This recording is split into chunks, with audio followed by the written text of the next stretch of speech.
Bonjour à tous et bienvenue ici à Montboucher pour l'arrivée de cette quatrième étape entre Savas et Montboucher, un peu plus de 130 km avec quand même de la montée aussi. Deux montées de première catégorie, deux montées de deuxième. C'était une étape avec de la chaleur en plus, pas facile du tout. Non, mais une étape quand même qui a permis à quelques concurrentes de se mettre en évidence. Hein, parce qu'on a eu un groupe d'une quinzaine d'unités qui est parti, on va dire, avec la bénédiction de toutes les grandes favorites.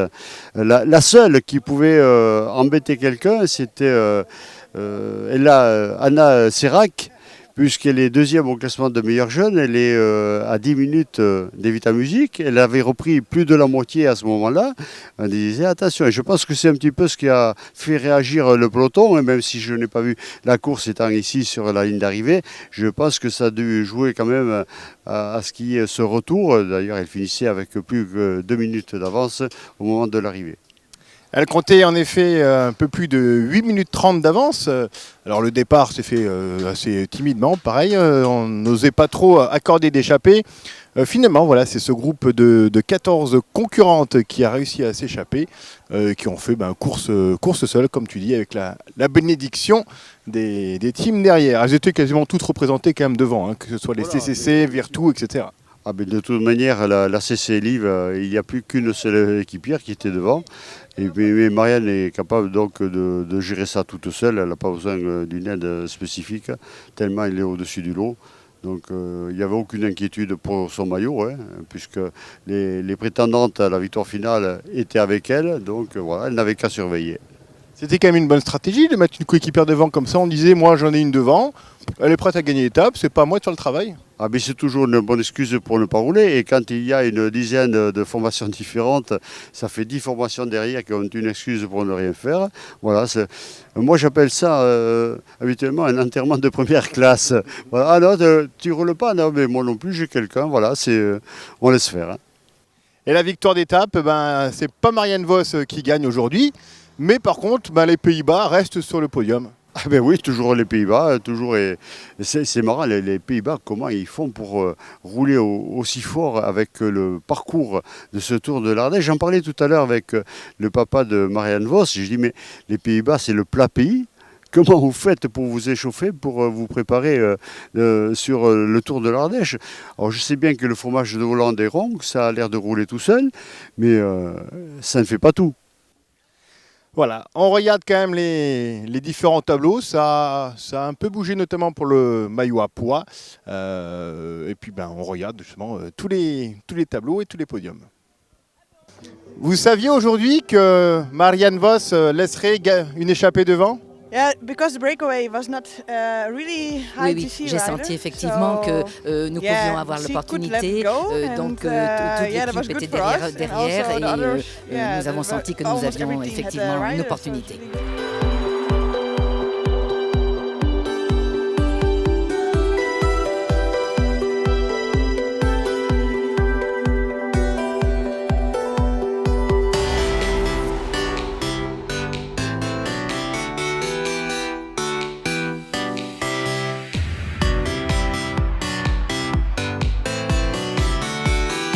Martha, vous comptez faire tous les sprints intermédiaires pour obtenir ce maillot rouge? C'est un objectif pour vous?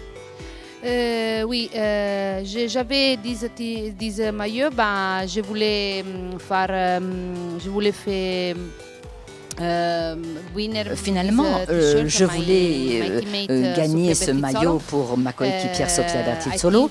Je sais qu'elle n'a pas beaucoup de points pour le gagner, mais dans les prochains jours, elle pourra le gagner.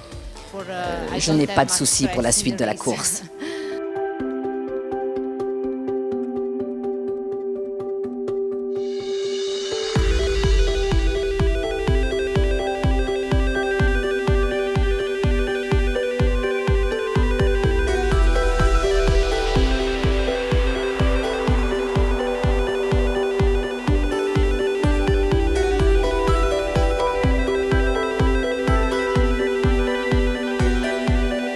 Voilà, donc sans surprise, Marianne Vos reste en rose. Elle est largement leader aussi du classement du maillot vert, avec 3 victoires d'étape sur 4 courses. C'est un peu logique, elle le gardera jusqu'au bout? Oh, certainement, oui, parce qu'il y a encore quelques belles difficultés.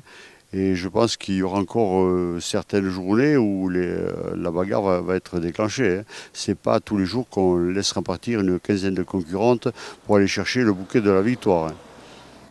L'étape de demain, Joël, entre Saint-Georges-les-Bains et Saint-Félicien, ce ne sera pas une étape très simple. D'une part, parce qu'il y a aussi pas mal de montées, deux de troisième, un de deuxième et un de premier. Et puis les routes sont extrêmement sinueuses. Qu'est-ce qui peut arranger quelle concurrente? Toujours les mêmes, hein. Il n'y a pas à chercher bien loin. Il y a aussi, ce n'est pas simplement les routes, mais c'est également la fatigue. Hein. N'oublions pas qu'elles ont souffert depuis le départ. La chaleur est omniprésente tous les jours et il faut compter sur la fatigue qui va y faire. Hein. Mais demain, on aura encore certainement une très belle étape que je ne connais pas. Hein. C'est la première fois que nous allons sur ces deux nouvelles villes qui ont rejoint le Tour international. Voilà, ça va être une belle découverte. Hein. Eh ben, on va découvrir ça ensemble demain, pendant que notre cadreur est en train de prendre l'apéro. Joël, on se donne rendez-vous donc à Saint-Félicien avec, on l'espère quand même, un temps idem. Peut-être un peu moins de chaleur pour les filles, donc il faudra bien s'hydrater. Bien, mais on se revoit à Saint-Félicien aussi. Nous aussi. À demain, bonne journée.